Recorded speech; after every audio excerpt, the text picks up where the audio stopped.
You're entirely in control of this. I'm just going to sit back.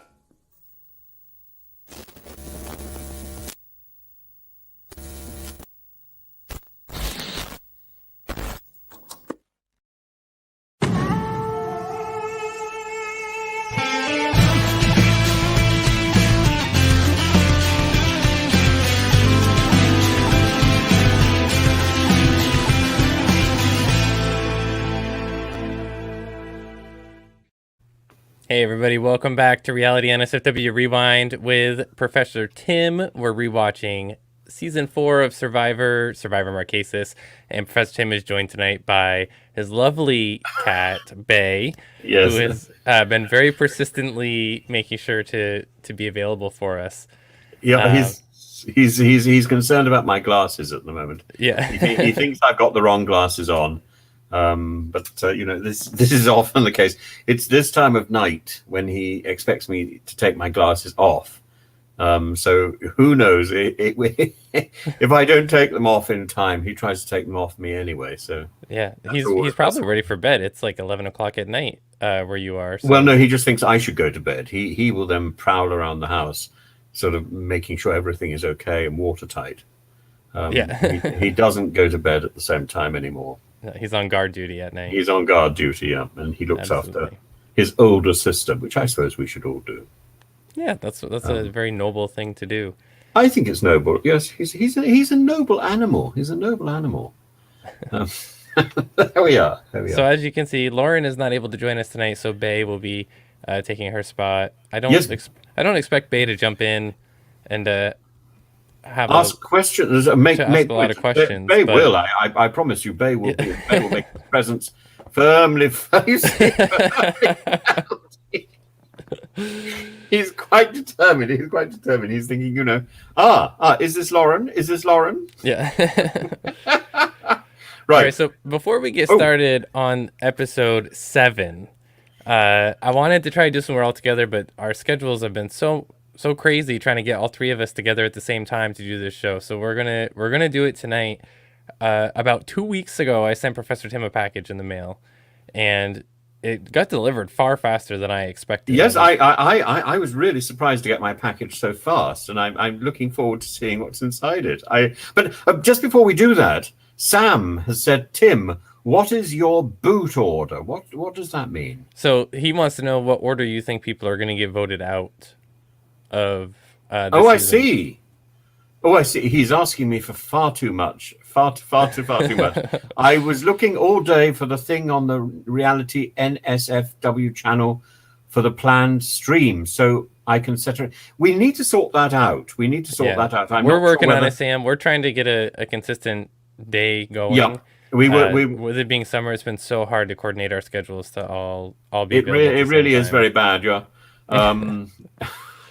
You're talking to a soldier on the one hand, and a campaigner on the other, and we have the world to save. We do. It's just all on our shoulders. Yep, absolutely. And Bay, of course. Bay is a little divinity, so he already knows who controls the world. And yeah, there we are. And there we are. Thank you very much. Okay, I know. I have it's to a pay very more sweet, attention to you. Very sweet cat. He is a very sweet cat. His older sister likes to bite my nose. Now, is Bay the cat that went with you on the circle? Absolutely. Yes. Absolutely. Okay. And so, yeah, Bay has got rid of his. No. She's sitting down there. She's sleeping at the moment. Yeah. So when she's sleeping, when the cat's asleep, the other cat can play. Right. Oh, so we have to investigate what's in the package. Yes. I'm tremulous and very excited. I feel I'm not being set up here, am I? You're not being set up. Nothing's going to blow up. I had to send it through customs, so nothing. Is this possibly some sort of pop-up? What's the name of the Probst? Is this a pop-up Probst? We'll have to see what's inside the box. Let's have a look. I've got ridiculous scissors, the sort of scissors that you would be provided with in a nursery school. Yeah. So you don't prick yourself. Oh my goodness. There we are. It Right, is not. Sam is correct. It is not BlueChew inside. BlueChew. BlueChew, yes, I think we're beyond BlueChew. Right. No BlueChew inside. It's taped up quite well. I wanted to make sure that the customs people didn't open it up and mess up how it was all presented and everything. Oh, the surprise!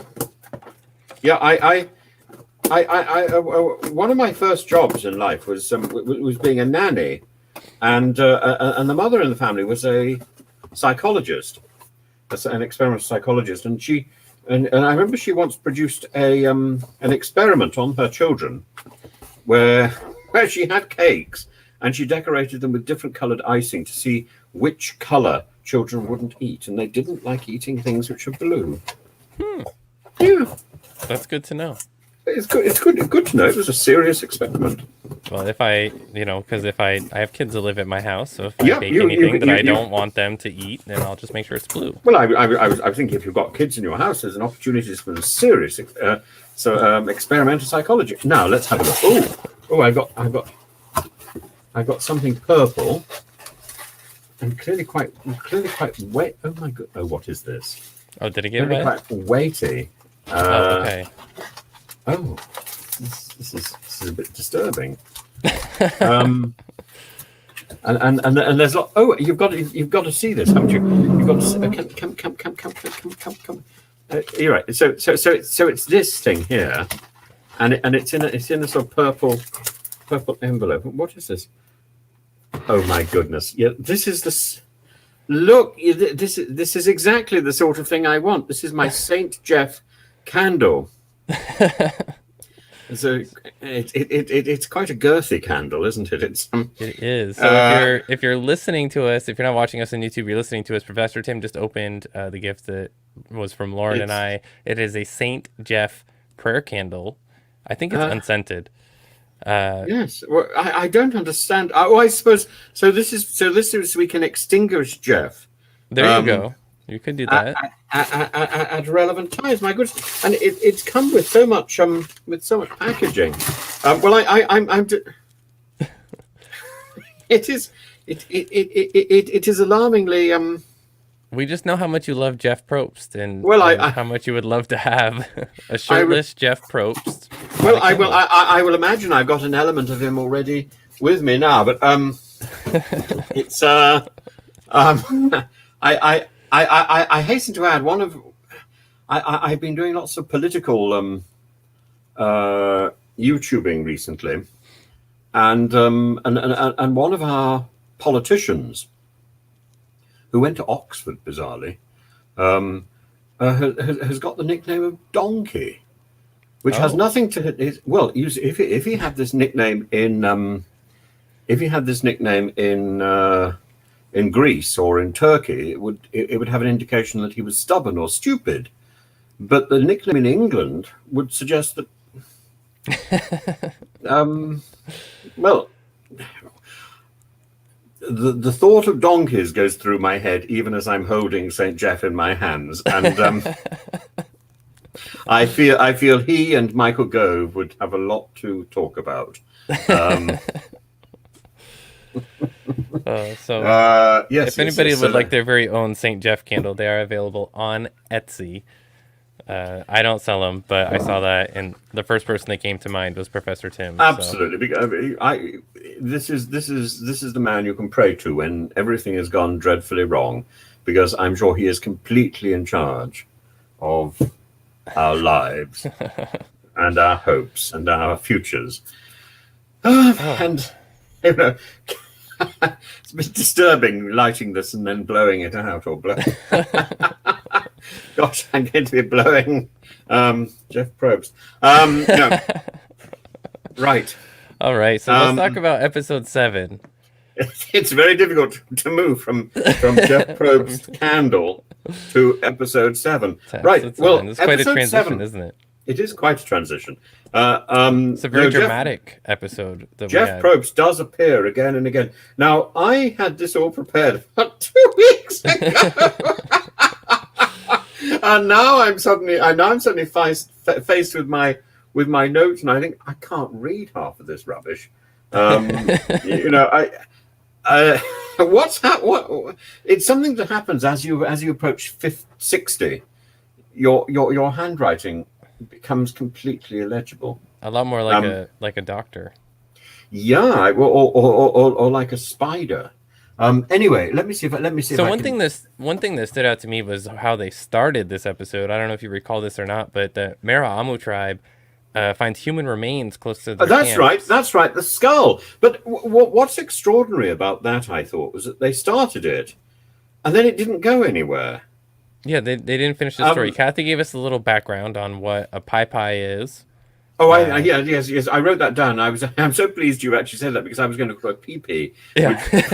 which probably would have been inappropriate. Pie. Yeah, okay. Pie. And so much of this just goes over my head. I think it's a sort of, but the skull, it's as if she was interrupted, and some great archaeologist came in. Oh, you must put this back. It was. This is sacred. I was really impressed with how much she knew about it. I don't know if she spent a lot of time studying Marquesas before. Do you think it was real? Do you think it was real? I think that it was real. The way that she described it is like it was a monument for like a ceremony spot, and they would participate in cannibalism during these ceremonies. So it seems to me like this could have been the remains of somebody who was once like a human sacrifice of some sort. Well, cannibalism isn't necessarily about human sacrifice. Not necessarily, you're correct. And cannibalism isn't necessarily something. I was going to say cannibalism isn't necessarily something bad, but then I suppose if you're the victim, it probably isn't something you're looking forward to. Oh, I'm going to be the main interest of this evening's meal. We'd like to have you for dinner. For example, I think in some cases people ate other people to gain their power, didn't they? And the Druids, I don't think they were cannibals, but they certainly did human sacrifice and killed humans basically to find out what time it was.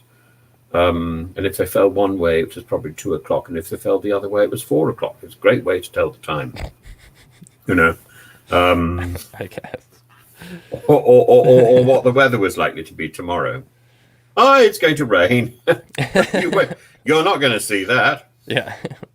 But yes, man. So I thought maybe they'd been interrupted, and but it was a bit sort of, It was very brief. It just kind of came and went. It was brief, came and went, but we did get the pie again, didn't we, in some form later on in the episode. So I think it was sort of, my feeling is it was sort of set up in a vague reality TV way, but it wasn't explored, and I think they were pulling back from doing something that I think they'd planned in a rather elaborate way, and then sort of editing got in the way of that one, because it just felt to me as if it wasn't going as far as we wanted to go. Oh, Sam is saying, do you guys want to Google something fun? Absolutely. Marquesas was known for cannibalism.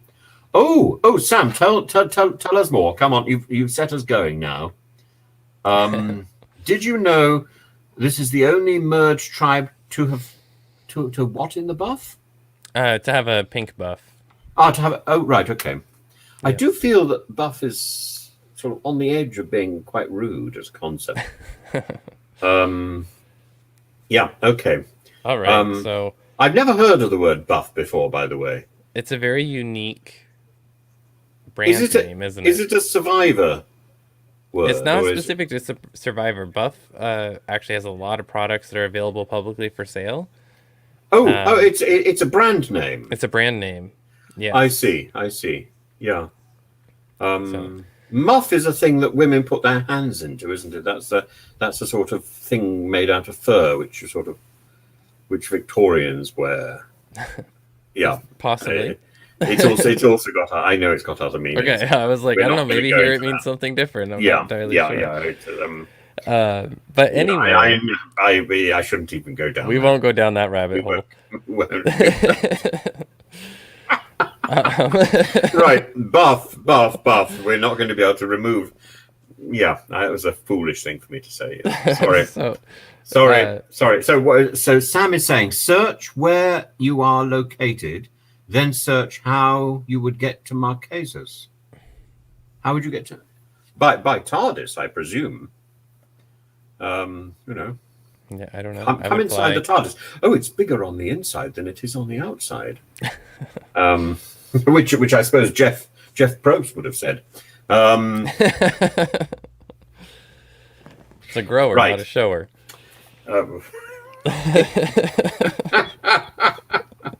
Right. And then what I've got down here is says it's not developed. That's unlike Jeff Probst. And then we've got Rob Boston complaining about people being fake. I mean, that is the pot calling the kettle black. He was calling out Vesepia for being fake to him. He was saying that his tribe was a bunch of morons. And I think honestly, he's just bitter because he's bitter. He's bitter, and he knows he's on the way out. That's the problem. He can read the edit even at that point. He knows what's going on. Absolutely. But then we get to right off in the beginning of the episode, we get to the part where Rob and Kathy volunteer to go on this mission. They have to bring all these special clothes and stuff. They don't know what they're going to do, but when they get there, they find out the tribes will be merging. Yes, which I just coined the new phrase. They're turbing, and they're going to make the decision on what the new tribe's name is. And isn't this what had happened before? I was sure this is what had happened before. So surely they knew this was what was going to happen. Oh yes, they've merged in every season. And they merged exactly like this. Two people were taken off to go and make the decisions. Yes. So there's nothing new here. This is the new thing is what Boston Rob does, and that is quite interesting because. He just bitches his way through it. He's really he's quite aggressive. And then he talks about, I've been lying this whole game. Well, because he spends a lot of time talking to Kathy and trying to put doubt in her mind about alliances that she's formed and connections that she's made. And it's not entirely untrue, but I do think that he embellished a little bit for effect. Yeah. I'm sure he's done that, but he's chosen the wrong person. Because Kathy is very intelligent. Kathy is A, very intelligent, and B, straight down the line. Sean would have been a much more interesting character to have been doing this, by the way. John would have been an interesting character because he sort of... the Kathy Rob dynamic... It's simply not going to work. What you get is the worst of Rob and the best of Kathy, and that doesn't give us any. There's no communication between the two. They're basically in two completely different shows. Yeah, they really are, and you can tell even when you hear like Kathy's confessionals and you hear Rob's confessionals, just the different players that they are, the different strategies they have going into this game. I think her conclusion, and I think it's a really good statement, and it's one that if I were even thinking of playing in Survivor, I would be pinning this above my desk to get me in the mood. It's a game, but I don't think lying fits into a game. Now, I think lying does fit into life. I think there are truth is not truth is selective. So I think she's partly wrong. I think people can get on their high horse about deceit, and they can get really confused. Because if I ask you a question, I don't expect you to give me the whole answer. So any question, what have you done today? I don't expect a minute by minute or second by second analysis. In fact, I'd be quite bored after sort of 5 a.m. Equally, even if we went into a court of law, and I were to ask you what were you doing at 5:30 a.m. There would be parameters around which you could you would be expected to explain. And we wouldn't be interested in all in again the minute by minute stuff. So you tailor your truth, as Prince Harry would call it, your truth to the needs of the moment. In other words, you tailor your response to the audience, and that is deceit. It's just how far you take that but I think manipulation. I think the critical error that Boston Rob is making in this season and in this episode specifically is he's pushing things too hard, and I think that by doing that, he really solidified himself as a target to get voted out today. Oh, there's no question at all about that. But I mean, he gets everybody's backup, and he just sort of goes through the entire cast, and he gets one person's backup and then another. I mean, he's onto a bit of a run here.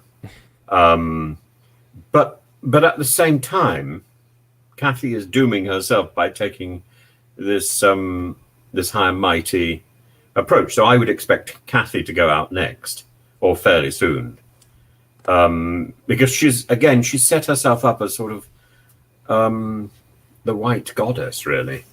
And we see the general in this episode. That's as bad as setting yourself up as the snake. Yeah, and we even see the general in this episode when. So we get to a point. He's on his way out as well. Yeah, I'm afraid. He's talking about how he's not lying to anybody. He's not talking to anybody. You can't play Survivor if you're not talking to anybody. You can't play life. You can't play life if you're not doing this. And I would much rather the game element was sort of pushed to one side and people realize actually what they're talking about is just real social interaction. And this is interesting. This is. There's not been many points in this Survivor series so far that have really excited me. This sort of thing and this topic really excites me because it touches on reality as we know it. And when people, there is nothing worse actually than accusing somebody of being a liar. That way, that's the first stage towards a libel action. And, a really nasty court case. You can't do anything. I don't think there's anything worse that you can actually accuse somebody of in public life. Except for lying. Lying is the worst. And Rob is so non-discriminate about how he approaches this topic. For instance, when he's talking to Kathy and Zoe and really hammering Zoe and putting her right on the spot about, didn't you say this was our alliance? Didn't you say that this is what we were going to do next? And of course, Zoe is going to deny it. So one thing he's being successful in doing by doing that, I think, is creating doubt in Kathy's mind about her alliances, because then at that point, she doesn't really know what to believe. Yes. And all the stuff about being a pawn, and there again, I sort of earmark. I say, again, for the first time, they realize they're in a sort of chess game, but they're not the only players. And one of the things I realized when I was on my reality TV show is that, and I realized this very quickly, maybe I was smarter than these people have been. Maybe I wasn't, because I realized it and then I discounted it because that's the only way to deal with it. Which is that we are manipulated. We're manipulating each other, and we're manipulated by production. Now, sometimes I sort of over-egg that omelette, and I see production as the great chef in the sky. But production, really, at its best, if it's cast well, it should be able to leave the cast to foul things up nicely for themselves. Now, I think in this particular episode of Survivor, it's cast appallingly, because there is no light and shade. Everybody is pretty well a version of the same character, even Kathy. So there aren't any great characters coming out of this. Now, Boston Rob will be created as a great character later on. This is what you're telling me. Great, he has potential, but he doesn't have potential within this cast. And this cast has a second problem, insofar as it's seen enough of Survivor up till now that it believes that the way to get everybody out, the way to win, is to take out all the interesting characters. So the moment somebody sticks their head above the parapet, they're gone. So the moment somebody expresses some sort of character, they're out. Vecepia, it could not be quieter. Yeah, she even said, what was she, like, mixing the fire while the big argument was going on between Sean and Rob and John Carroll, and she's just like, this is too much drama. She was not she wants nothing to do with it. She's a very, very clever lady, because she has realized this is how this particular season is going, and she realized this quite early on in the season. I still have her pegged, I think, as the winner. I think initially I said Sean. I now think Vecepia. Yeah, your initial prediction, I think, was that Sean and Vecepia would be the final two. That was your initial. So I now think there is no doubt it's Vecepia, because she's the only one who seems to understand what is going on here, providing she keeps her head down, which I think she will. I mean, she's being goaded by these people all the time. She is, and she's still keeping her head down. So she's keeping her head down, but she's likable enough to the cast, I think, that they don't want to get rid of her. She's not. Yes, but she's not. I can't see that. I can't see why she's likable at all, because we're not seeing any character. Because the character has been so dominated by all these other people who are, for the most part, really rather unattractive. There's only been one or two characters in this season who you'd like to take home to show to meet your parents. Gabriel is one of them. And I can't think of anybody else. Zoe, of course, I'd like everybody to meet, simply because I like to tell everybody about her name. But if you ask me to tell you to describe her, I can't. Or say something about her, well, there's nothing to say. This is the problem. These people are sort of ciphers, because their only thing is to look out for the slightest sign of life and then bash it on the head.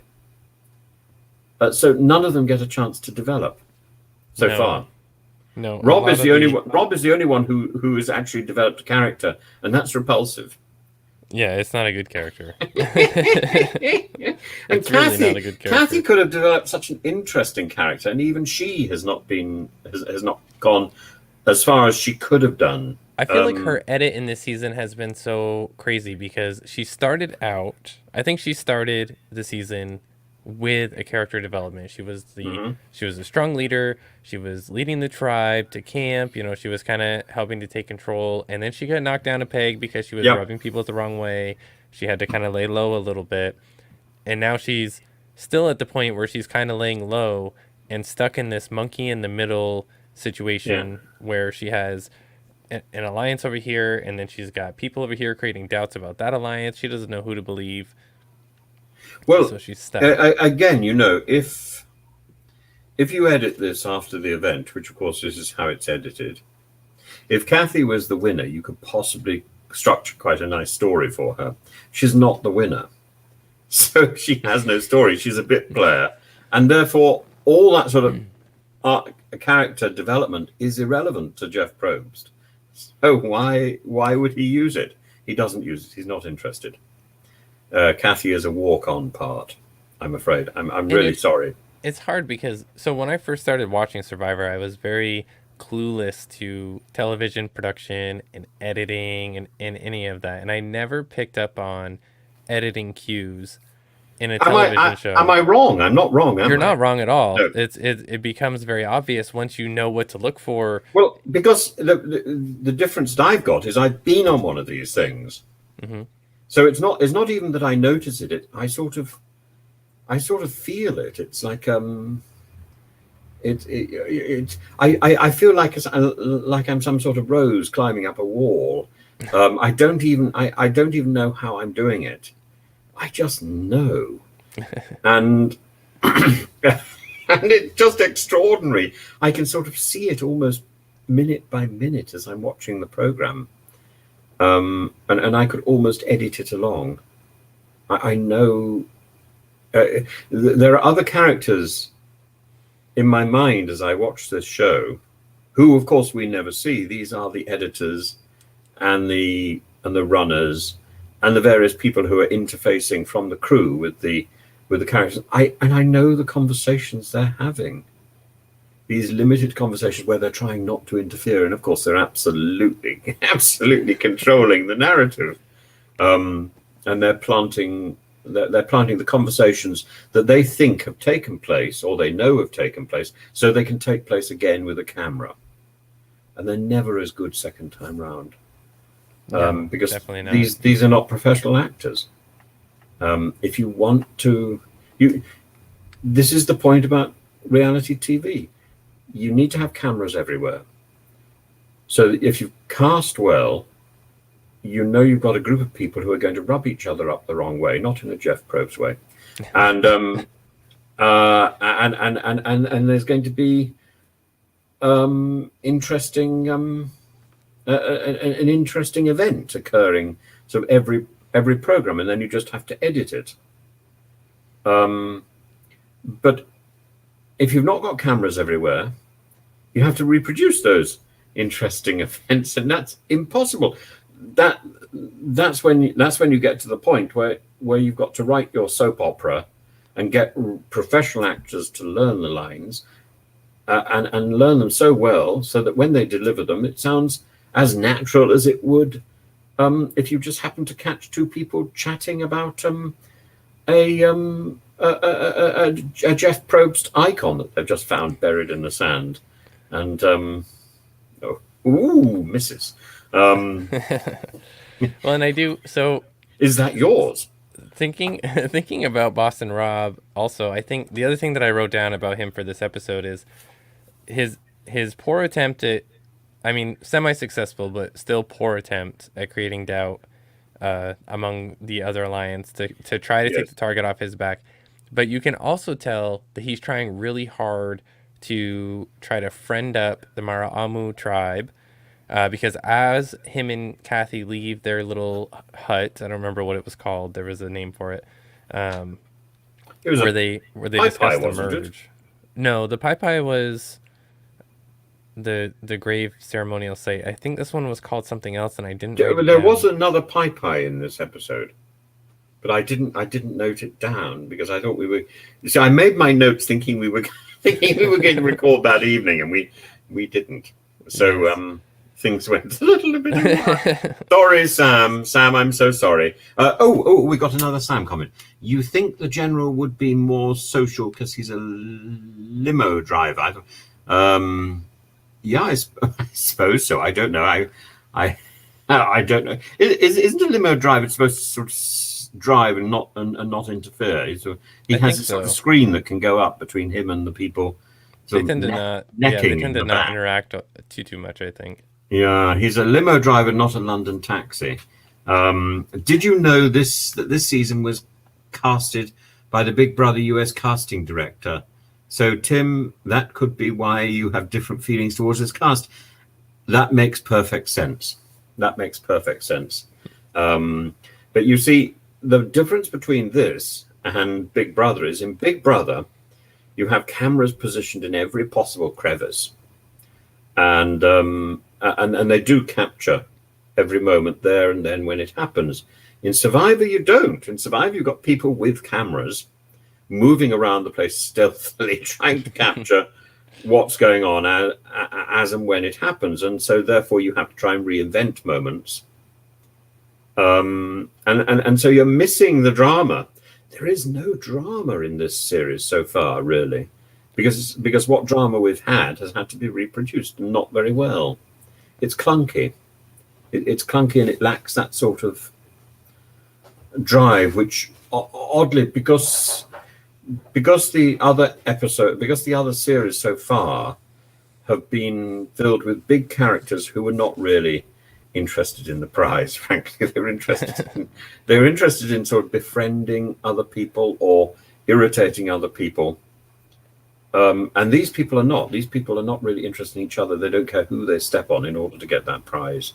And this is a foolishness. And it's a foolishness, incidentally, that was taken by the last episode of the last series of The Circle. What would you lose in order to win? Basically, you lose the show, because there's nothing more boring than watching a whole pile of people besotted with the MacGuffin. It's just dull, and it doesn't matter how well it's cast at that point. If the show is wound up into thinking that all they're interested in, if the cast is wound up into thinking all they're interested in is getting the prize, just forget it. Because and the last British series of The Circle was probably the best cast they've ever had, and they were. Are they still airing their British series of The Circle, or did it end? It's ended. It's ended. It's ended. Yeah. Okay. I wasn't sure if they were still making new ones or not. No, just in my mind. Yeah. Just in my mind. I can't seem to let go of it. It sort of goes around my mind like some sort of strange mad person. The circle, round and round and round. Well, while we have a second, let's stop and hear from two of our sponsors, Manscaped and Oh, Lucy. Oh, Lucy? Yes, Is Lucy Manscaped new? and Lucy. Lucy is not very new. Whoops, what did I do? Okay, Lucy's not very new. Oh, right. It's a nicotine replacement therapy gum. Oh, yes, you have to listen to this. This is terribly exciting. I don't smoke. Well, if you do smoke, I did think once I ought to try and learn how to smoke, and I did. It's not worth it. I did a play once, and I had to learn how to smoke with my left hand because I was a policeman, and I was a horrible policeman, so I thought I should be sinister, i.e., left-handed. And then just before the show, I was doing a bit of carpentry, and I put a Stanley knife, which you would call a box cutter, through my finger, and I have haemophilia, so I had to go to the hospital and get bound up. The director was not very pleased with me, and she wasn't happy. yeah. And so I had to smoke with my right hand, and it changed all the blocking, and it was extraordinary because you get so sort of programmed into what you're doing. And you sort of think, oh God, what's going on there? Anyway, which Survivor cast was your favourite? One I loved, two I loved. Did I like three? I think I've liked them all up till this one. I didn't cover season 3 with you. Lauren did the finale episode with you with Lex Vandenberg. He was from season 3. I liked him. So I liked season 3, and Lex took a bit of time to warm up. I warmed to him. Yeah. He took a bit of time for me to sort of fall for him, but I liked him, and I liked season 3. I liked season 2, and I liked season 1. It's taking a lot of effort for me to like season 4. Yeah, season 4. There's just my standout Kathy. And I'm a little prejudiced about Kathy because she's from the same state that I live in. Oh, sorry. Yes, of course we love Kathy. Yeah. No, I think Kathy. There's only been 2 people from my state that have ever played Survivor, and all of these hundreds of contestants. You should be number 3. You see, I should be number 3, and I tried to tell CBS that. Yep. But they're not listening to me. I would coach you so you'd be the best player ever. I would have access to and Johnny could give you some really good ideas, I'm sure. Absolutely. Him and I could set something up to be real big for the family visit. Well, well, you could do a Johnny and be nice. I could be. You? Yeah, you could be. I think there's a way of undermining everything with niceness. I think that I would. I think if I were a Survivor player, I would be naturally nice. You say I would be nice, but strategic. There's a way to do both. Yes, no. I entirely agree with you. Niceness can be placed in a very, very frustrating way. All right, so let's hear from Manscaped and Lucy real quick, and then we'll have be some back. adverts, and I'm so looking forward to Lucy. The Olympics, Euros, baseball, major championships, and concerts are all in this summer. But you know what isn't? A wild and hairy bush. Tame your pubes with help from our friends at Manscaped, the leaders in below-the-waist grooming. Their 4th-generation performance package includes the brand new Lawnmower 4.0. If an athlete treats their body like royalty, why not treat your pubes like Olympic gold? Fellas, do right by your balls and join the 2 million men worldwide who trust Manscaped by going to manscaped.com with the code SURVIVOR. Brent, if you're paying attention right now, I know that you've probably had a mishap in the past and you've been trimming down there with not the tools for the job. Well, Brent, that's right. I'm talking to you. I have come to save you, but not just me. The folks at Manscaped. The world is starting to open up, and the Performance Package 4.0 from Manscaped is here to help you get ready. Inside, you'll find their Lawnmower 4.0 trimmer, Weed Whacker ear and nose hair trimmer, Crop Preserver ball deodorant, Crop Reviver toner, plus 2 free gifts. What's that, you ask? Performance boxer briefs and the Shed travel bag. Talk about a world-class dismount into the post-quarantine world. This package is the perfect package for your package and peak performance in whatever sport you desire. Wink, wink. The brand new Lawnmower 4.0 is here to take the podium. This 4th-generation trimmer features a cutting-edge ceramic blade to reduce grooming accidents thanks to their advanced skin-safe technology. The Lawnmower 4.0 also has a 7,000 RPM motor, a new multi-function on-off switch. You can engage a travel lock and gives you the ability to turn the 4000K LED spotlight on and off when needed for a more precise shave. Did I mention this trimmer is waterproof too? Michael Phelps is drooling just thinking about the possibilities. Now, this package also comes with the Weed Whacker to chop your worst weeds up top in both your nose and ear. This tool is a lock to take home gold in the biathlon. The Weed Whacker is also waterproof and uses a 9,000 RPM motored 360-degree rotary dual blade system. This nose and ear hair trimmer provides proprietary skin-safe technology, which helps prevent against nicks, snags, and tugs in those delicate holes. After trimming your pubes, show them some sportsmanship with Manscaped's liquid formulations. The Crop Preserver ball deodorant and Crop Reviver ball toner are the key to feeling victorious this year. Manscaped's also throwing in 2 free gifts to the Performance Package 4.0. That's the Manscaped Boxers and the Shed travel bag. Now, go right now to get 20% off and free shipping using promo code SURVIVOR at manscaped.com. That's 20% off, free shipping with promo code SURVIVOR at manscaped.com. Achieve pubic glory this year with Manscaped. Lucy Nicotine is a company founded by Caltech scientists and former smokers looking for a better and cleaner nicotine alternative. Finally, tobacco alternatives that don't suck. Researched and developed for 3 years to be made for people, not patients. Lucy has created a nicotine gum with 4 milligrams of nicotine that comes in 3 flavors: wintergreen, cinnamon, and pomegranate. Lucy also has a lozenge with 4 milligrams of nicotine in cherry ice flavor. Each and every flavor actually tastes great, and it's convenient and discreet. Products can be enjoyed anywhere, on flights, at work, on the go, or even in the gym. I am so happy that Lucy is sponsoring us. Ever since they came on board, I have gotten no less than 5 of my friends transitioned over to Lucy and put their cigarettes down. They like the gum. I'm used to seeing the packages all around. This stuff is great, and it's really helping people make much healthier choices. So get on board and join the Lucy movement.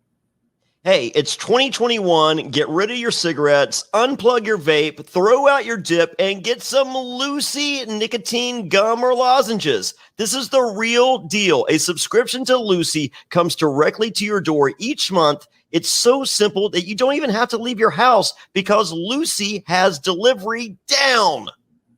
Reality NSFW listeners, go to lucy.co and use promo code SURVIVOR to get 20% off all products, including gum or lozenges. That's lucy.co and use promo code SURVIVOR at checkout. Also, I have to give this disclaimer. Warning, this product contains nicotine derived from tobacco. Nicotine is an addictive chemical. That's lucy.co, and be sure to use that promo code SURVIVOR. And there we are, Manscaped and Lucy. The Manscaped advert has changed. Yes, they have both changed. They're a little more descriptive in the Manscaped. I had to wince a few times, but who is Michael Phelps? I do know this name. He's an Olympic swimmer. Is he one of ours? I think he's a U.S. swimmer.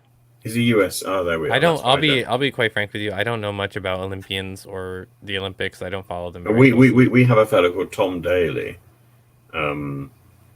But clearly, Jeff is needs to be taken daily too. But So there we are. There we are with Manscaped and Lucy. No, look, one of the things I got rather excited about was this name, Soliantu.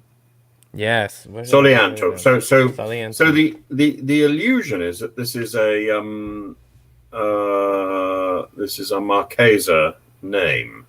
Yes, they said it's allegedly means sacred dedication to the sun. Yeah, or something. I think that's just complete rubbish. I think that they made it up. Soli is so this is a sol. This would be a Latin word. So I cannot imagine that Marquesa is using a Latin origin word. And Antu is one of the Babylonian gods. He was married to Anu, I think. So he's the first wife. No, I think Antu was the first wife of Anu. You've got to be so careful with that name that you don't sort of start pluralizing it.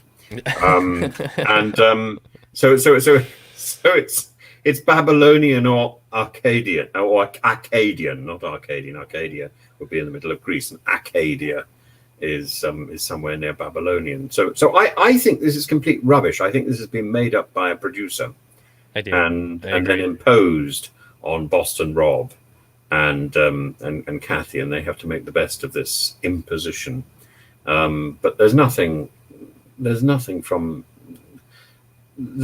suggests this is an indigenous name at all. I'd love somebody to come back to me and say, absolutely, this is a name that I've called my son this. Of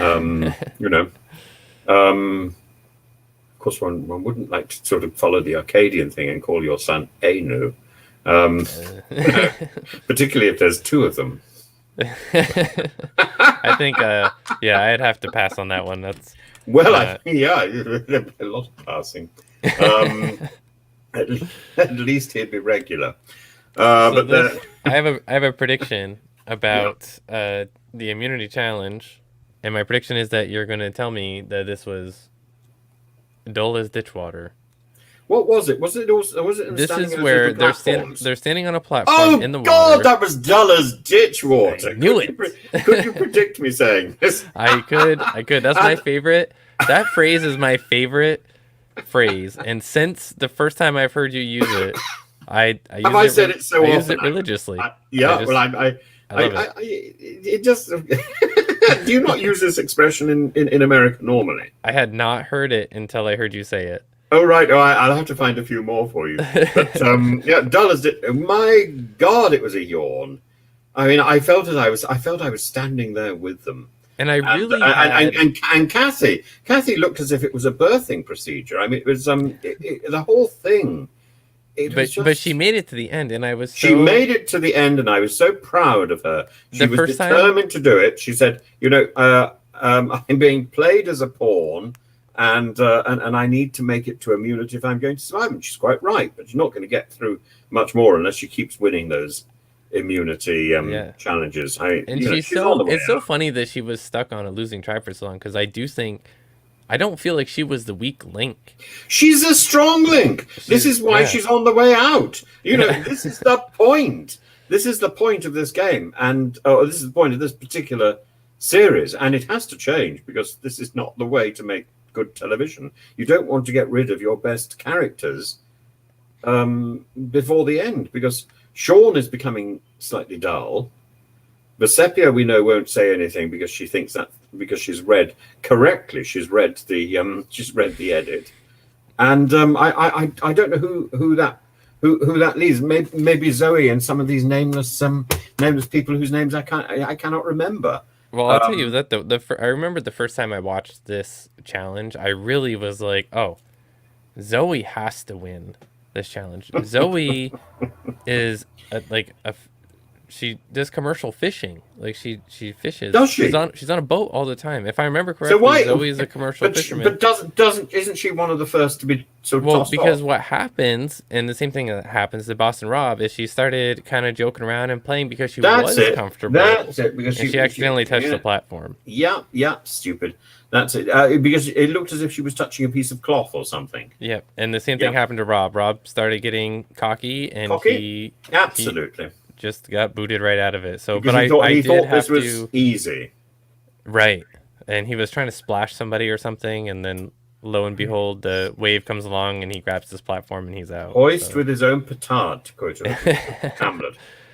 Yep, you know, and so that was that for that challenge. Guildenstern. Other than that, there's not a lot to talk about in that challenge. I would have to agree with your assessment that was pretty boring. It's not entirely that boring because Jeff Probst has quite an interesting sort of come and get me at the end. Come and get it. Come, leap into the water. Now you've successfully remained dry for the whole challenge. Come on, Kathy, come and get it. It's like talking. Sometimes he behaves as if he's talking to a dog. It's so condescending. It's so. I have noticed. So demeaning. I would find it really. I would find him really irritating. And what's he doing with his shirt off here? I've not seen him with his shirt off in the show. I don't think he's ever been without his shirt off in the show. So why was he persuaded to pose for a candle of a sort of questionable size? That is this actually him, or is this some lookalike? I believe that is actually him. I don't know where they got the shirtless photo from. My guess is because that's not an official Survivor licensed product. Somebody said, Jeff, would you like to pose for a 6-inch candle? I think that photo is taken from. There's a sitcom in the United States called 2.5 Men. And I know 2.5 Men. Yes, was he in that? He guest starred on like one episode, and he was shirtless doing on that episode. He was cooking something, and he was shirtless in that episode. Why? So, I don't know. I really don't. I don't think I've seen that episode. So he was that before the Thingy fellow left, or was that? Oh, I don't know. Because there was the fellow who left a bit in disgrace and then had to go off and do anger management. Yes, I can't remember his name. Is it Charlie? I'm sure he's going to have Charlie Sheen. There we are. Yeah, Charlie Sheen. So yeah. So I don't know if Charlie Sheen was Charlie Sheen. He could polish that candle, get a nice shine on it. A nice shine on that candle. Yep, shone by Sheen. Bright. Mr. Sheen.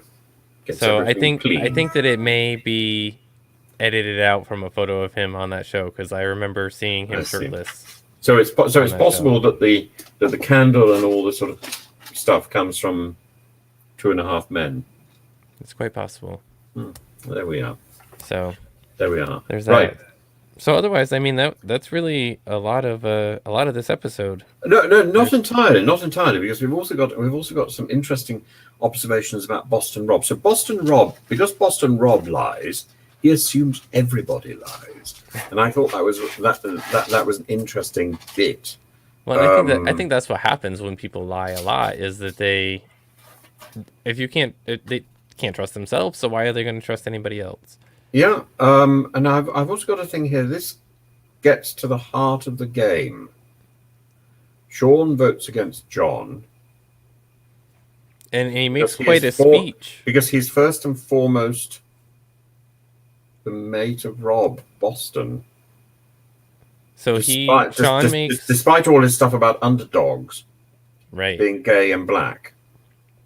Right, so he's upset with John because they had conversations about their experience in life. Oh, yes. Sean being an African American and John being gay. And he felt like, there was a lot of connection there. But then when John kind of flipped, which I can't really blame John for flipping because Rob went and spilled the beans to Kathy about things. But Sean took that really personally because they had shared their life experiences in intimate detail together. So, but why would Sean trust Boston Rob? I think they had just been pegged together as the outcasts for so long that they've developed this bond to stay together. And I think throughout the episode, like I was talking about earlier, when Rob and Kathy left their meeting where they just made decisions about the merged tribe, he was trying really hard to win over the Maraamu tribe members when they showed up there and they're collecting all the items and throwing it on the raft, and he's all, go team, go team. He was trying really hard to win them over, but I think at that point he had already created enough doubt in Kathy's mind that she's not going to be willing to change her allegiance. No, because she's already questioning the allegiance that she has. You see, I still think the way to win this game, to win this show, is with positivity. I think it's possible to do it. You've either got to be the archdevil, or you've got to be you've got to project something other than. I mean, even if you are busy turning everybody against each other, you've still got to project something positive. And I don't think Boston Rob does that for one moment. And I also don't think anybody else does it sufficiently, so we feel you've got to have a character that people want to support, and that doesn't seem. But then you have to be careful on the other hand. Exactly, you have to be careful on the other hand, because once we start getting closer to where we're forming a jury, which always happens shortly after the merge comes around. Yeah. You don't want to be somebody that's liked so much that people are going to look at you and say, if they go to the end, they have too many votes on the jury because everybody likes them. So the jury will vote for them because they're well liked, so we got to get rid of them. So there's a balance that you really have to find. I think you can do it and be a positive person and be liked, but you just can't be too liked. If that makes any sense. It's a poisoned chalice. It's a poisoned chalice. It's a really difficult game to play in the full glare of television publicity. You have to build relationships, says Sam, so that way it can lead to an alliance, so you have numbers to protect yourself. It's true.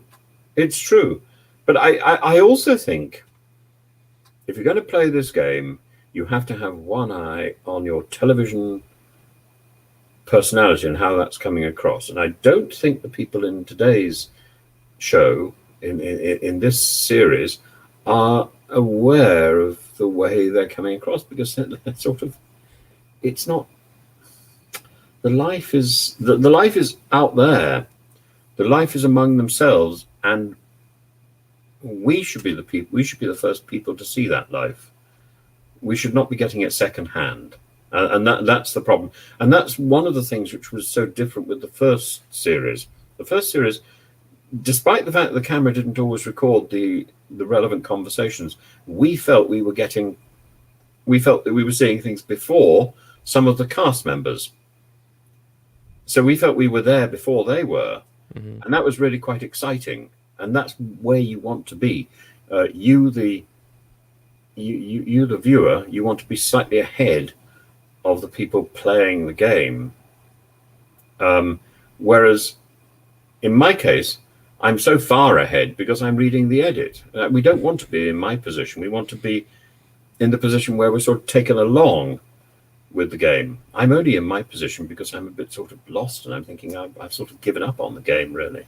I'm re-editing it, and I'm editing it as I go along, and I think, yeah, well, and that's why I'm sort of, I would be the nightmare for somebody who's producing this show, this sort of show. But maybe that's what they need. Maybe they need a new production style to help revamp the show. Well, I'm sure they will get this, because there would be some people like me hanging around the place saying, "Hey, look, this is predictable and moreover dull. And if you want this to continue, it has to change." The audience always needs to feel that it knows more than the people on the show, and you treat the audience as something intelligent. The audience, also vulnerability. The audience loves people who are vulnerable, and I don't feel there's anybody vulnerable in this series. No, not particular. I mean, they're all I think out that for each other. Kathy is. She was the one who vulnerable definitely moments. had that option. Yeah, but even she's got a sort of, and here's Bay. Here's chiming Bay. in. I think he's telling us that we're due for another advert and probably to sign off. We are almost there. The only we point, thought Boston Rob was going from the moment the show began. And the only other point I had about Boston Rob, the thing that probably let me down the most in this episode was he spent so much time during the conversation with Sean and John, and even in his other conversations with John, threatening to air everybody's dirty laundry at Tribal Council. And then we get to Tribal Council, and all he has to say to Jeff is, there's more people here lying than me, and they're just not telling you about it, but I'm not going to name them.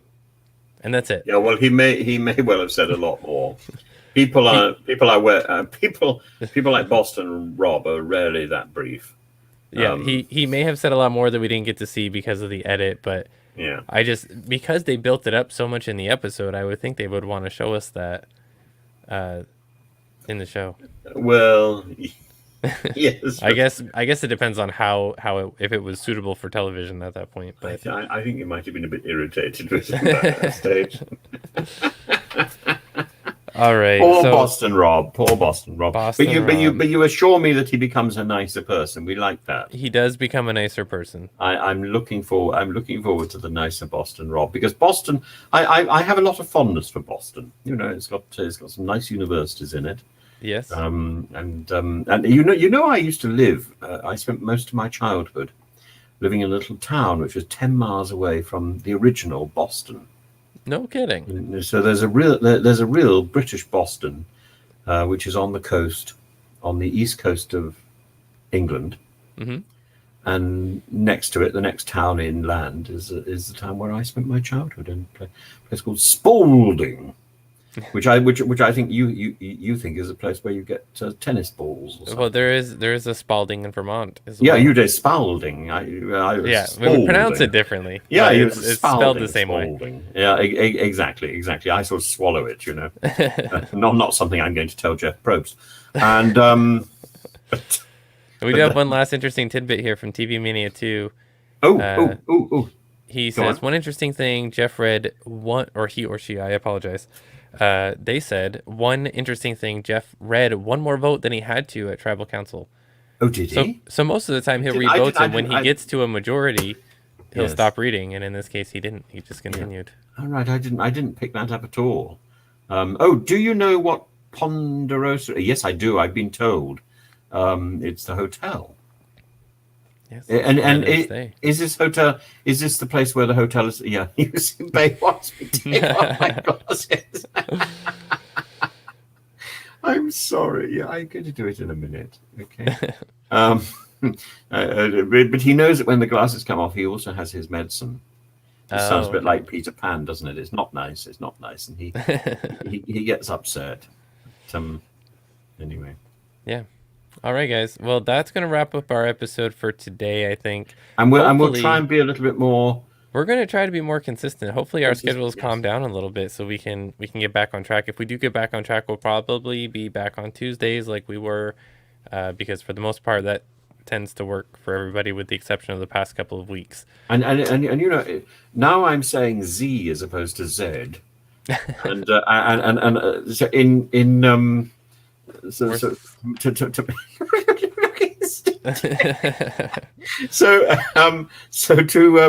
make it all fair, I'm going to teach you how to say schedule as opposed to schedule. Schedule. Okay. Yeah, it's there's not very many words which begin with a sh sound. No. One or two we can think of. Schedule should be up there among them. Covered in it, frankly. We're gonna by the end of this, by the time we reach the end of this entire series, we'll have both adjusted how we speak to a point that's unrecognizable to people we know. We will be mid-Atlantic. Yes. We will be broadcasting from what is it? That island in the middle. What's that called? Oh, I don't know. Yeah, Ascension know Island. what you're It's talking called about, it's but- called Ascension Island, I think. It's very, very small. Yeah, it's very small, and it takes 3 days for the post to get there or something. And I think during COVID, it's had no communication at all. I don't blame them. Yeah. I would do the same thing if I But were it in a small island like that. probably has been unaffected by the pandemic, Most likely. which would be rather lovely. I actually have a friend who comes from there, Really? which is quite impressive. He's an opera singer. He's very good. That is impressive. Yeah, it is impressive, isn't it? Where do you come from? I come from a place that almost no one else comes from. I don't have any friends from the Falkland Islands. I think that would be the next impressive one, wouldn't it? I have friends who went there. None who hail from there. None who actually are indigenous. But then there's a big question about who might be indigenous. What is your prediction? Well, my prediction is that the Sepia wins, and you've been holding pretty strong on that one for a while. I'm pretty certain of that. The Sepia will win, or one of these sort of people who I hardly notice. Who else do I hardly notice? We didn't talk about Tammy much.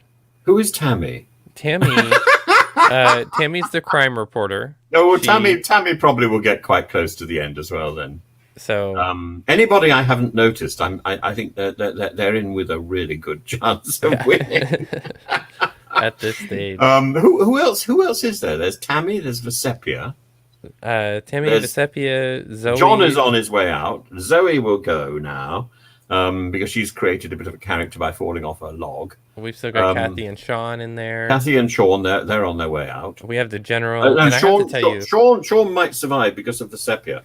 The general will go. Yes, the general. And I'll tell you what, you probably don't have this company in the UK, but in the United States, there's a car insurance company. They're about to get some free advertising here. There's a car insurance company called The General. Really? And they have this little slogan that's like, for a great low rate you can get online, go to The General and save some time. And every time I hear him refer to himself as The General, that's exactly what comes to mind. We have one called the Admiral, so I suppose probably very similar. Or Admiral. Yeah. It sounds like yours outranks ours, but I don't think. I think that General outranks an Admiral, doesn't he? I can't remember what you're the military man. You would know. We don't have. We have like. It's Nella. Yes, I never remember her because I can't remember her name. She's Pascal's friend. It's like one of the and Pascal, of course. Yeah, he'll be out. But yeah, Nella might make it. So there's my prediction: Nella, Tammy, and Vesepia, and maybe Sean. That's it. That's the last four. Sean's going to have some making up to do to people, I think, in this next episode. He's going to succeed. Don't worry. Hopefully Vesepia will pull him in, and he will be pulled in by Vesepia. And I'm afraid Pascal will be out, but because Pascal's too charming and too lovely, and everybody loves him, and that's the point you were making. Yep. Get him out, because otherwise he's going to win. Absolutely. All right, Professor Tim. If we wanted to find you online, where would we find you? Well, you go to YouTube and zontulfilms.com and let me know what I should be talking about, because at the moment I'm doing 3 or 4 videos a day about current affairs, and maybe I'm doing too much about the UK and I ought to do something exciting about the US or some other country. It might be dangerous to dig into the US. Oh, I don't know. It's a little crazy over here. Is it terribly crazy? It's a little crazy. The political environment in the US is a little crazy. I'll just leave it at that. You've got some interesting stuff going on with Mr. Biden today. And Cuba. Am I not right? We always have interesting stuff going on with Cuba. We have such a strange relationship. Yeah, you see, I think what we want to know is we want to know more. Lots of people have got opinions. We just want the facts. We want to get the facts, and then we can have a few opinions as well. Often, you find newspapers and stuff are full of opinions and not a bit thin on facts. Yes. So we need to get the information so that we can then support our opinions. But yeah, so it's Zondel Films Limited on ZONTULFILMS Ltd on YouTube, and then on Instagram it's Professor_Tim_Wilson, and much the same on Twitter, but Prof_Tim_Wilson. And then there's a thing called animate-tim.com where you can find a blog, which sometimes I keep up to date. At the moment I'm slipping a bit, but it tends to get drawings on it at the moment, and I'm even failing to scan some of those and put them up. But yeah, I'm remiss. I hear you. I'm having a hard time keeping my social media up to date as well. But you can find me on Twitter at Cody Survivor. The rest of my social media I keep to myself a lot. But I do own a travel agency, and I have been very bad at keeping up on the social media for that. So if you're looking for that, it's at peak2port on Twitter, facebook.com/peak2port. It's kind of a play on words, going from Vermont to Green Mountains to the Caribbean ports for cruise ships. So you can find me in all of those places. Go out, give it a look. And of course, if you enjoy our show, you would really like some of the content that you get as a Reality NSFW patron. You can visit adfreeNSFW.com where you can sign up. It's really inexpensive. You get some really great content from Johnny Fairplay, Matt Bischoff, and a whole slew of other really great people. So, and they just had an event, actually. A whole bunch of the patrons got together with Johnny, with Matt, Zach Hacker, who's also on our YouTube channel. He is moving to Morocco. And so they just had a going away party in Cincinnati for Zach. Oh, Zach. Say hello to him. Yes, absolutely. So he's moving to Morocco, so we wish him the best of luck. We do. Hopefully we'll still see him on the channel from time to time. But well, we might see him in Morocco. We have to go and visit him. That would be wonderful. I would love to go visit him. we can do a survivor trip. That would be a lot of fun. So, but they just had a whole bunch of the patrons got together with Johnny, Matt, Zach. They all hung out, had a really great event. Some of them went and visited Matt's house. There's all sorts of stuff. So become a patron. You can get in on really cool stuff like that. AdfreeNSFW.com. Thank you all so much for tuning in tonight and being with us. And before we head out, we are going to hear from our friends at Magic Spoon and BlueChew, of course. We will catch you next week. I think Johnny is going to be on our show at some point soon, isn't he? Oh, yes. Sam has asked the question, is Johnny going to be on the show? Yes, he will be on our show probably sooner than later. So I'll get in touch with him and figure out when we're going to have that happen. He said he normally comes on during the family visit. Is that what you? Yeah, exactly. Roughly, so. And I have to behave. I don't see Johnny getting too offended too easy. I think you got to get up pretty early in the morning to offend Johnny Fairplay. But anyway, let's hear a word from our sponsors at Magic Spoon and BlueChew. Thank you guys for watching. We will see you again next week. Keep an eye on the YouTube channel. Subscribe and hit the little bell button on the YouTube channel. You'll get notifications when we go live. It's somewhere. So hit the subscribe button and the bell notification. Change it to all, and you'll get notified every time we're live. So here we go with our sponsors. Thanks, guys. We'll see you next week. Bye. Zach, back in the day, I used to love watching professional wrestling every Saturday morning after my cartoons. And whenever I did, my favorite part was enjoying cereal with it because cereal was cool. But, of course, growing up, cereal being the best part as a kid, I had to give it up. Why? Because I realized it was full of sugar and junk that you shouldn't really eat. Now, I've been trying to cut down on carbs, sugar, and unhealthy food and realized I basically can't eat anything anymore. I've been drinking protein shakes and powders for years, but I finally found a delicious way to get my protein before and after workouts. Now, hey, we're all trying to eat better, but healthy breakfast doesn't have to be boring, and Magic Spoon has the amazing flavors you love, but without all the bad stuff. I am hooked on Magic Spoon too. This stuff has 0 grams of sugar, 13 to 14 grams of protein, and only 4 net grams of carbs in each serving. We're only talking about 140 calories in a serving. Plus, it's keto-friendly, gluten-free, grain-free, soy-free, low-carb, and GMO-free. Now you can build your own box or get a variety pack with available flavors of cocoa, fruity, frosted, peanut butter, blueberry, and cinnamon. I am absolutely hooked on Magic Spoon. Like I said, my favorite is to blend some of those flavors. I like to mix up my cocoa with my frosted. That is some sugary deliciousness that I can't resist in the morning. Johnny, what's your favorite? Oh, I'm mixing the cocoa with the peanut butter, and I'm doing a peanut butter cup action. You know what I'm talking about. Oh, that's good stuff. And if you want to join us in eating some Magic Spoon, just go to magicspoon.com/survivor to grab your delicious cereal and try it today. And be sure to use our promo code SURVIVOR at checkout to save $5 off your order. Magic Spoon is so confident in their product, it's backed with a 100% happiness guarantee. So if you don't like it for any reason, they'll refund your money, no questions asked. Remember, get your next delicious bowl of guilt-free cereal at magicspoon.com/survivor and use promo code SURVIVOR to save $5 off. And thank you, Magic Spoon, for sponsoring this episode.